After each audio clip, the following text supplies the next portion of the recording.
Biroz eski xabar deb tuyulishi mumkin, lekin bu juda ham muhim deb o'ylayman. 17-yanvar kuni elchilar va tadbirkorlar bilan bo'lgan uchrashuvda O'zbekiston Respublikasining AQShdagi elchisi Furqat Siddiqov, demak, AQShda yangi konsullik idoralari ochilishini e'lon qilgan va u demak 30 yil davomida Vashingtonda elchixonamiz va Nyu-Yorkda bosh konsulligimiz faoliyat yuritib keldi. Prezident farmoniga muvofiq Chikago, San-Fransisko va Washington shtatlarida yana 3 ta qo'shimcha konsullik ochamiz degan demak elchi Siddiqov janoblari.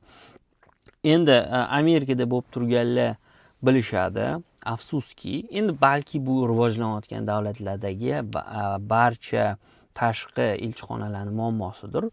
Afsuski, elchixona xizmatlari demak yuqori standart darajasida emas va undan oldingi muammo ham aynan hozirgi shu muammo edi. Ya'ni asosiy konsulxona va yagona deyarli konsullik xizmatlarini ko'rsatadigan demak O'zbekistonni tashkiloti faqatgina Nyu-Yorkda edi. U yoqqa yetib borish o'zi bir muammo.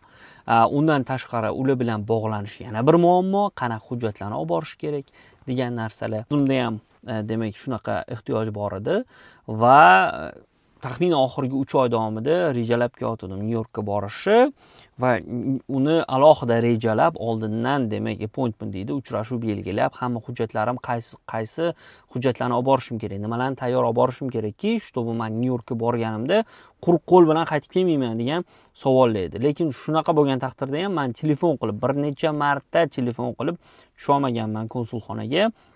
Va veb-saytdan qidirib detallarni topganman. Lekin u yoqda yozilgandiki, hujjatlaringizni bizga Telegram orqali yuborasiz, biz tasdiqlaymiz, keyin biz siz bilan uchrashuv belgilaymiz, o'shanda kelasiz deb. Lekin men u Telegramga yozganimda unaqa Telegram yo'q degan demak javob olgan edim. Ya'ni unaqa Telegram o'zi yo'q, unaqa username yo'q degan.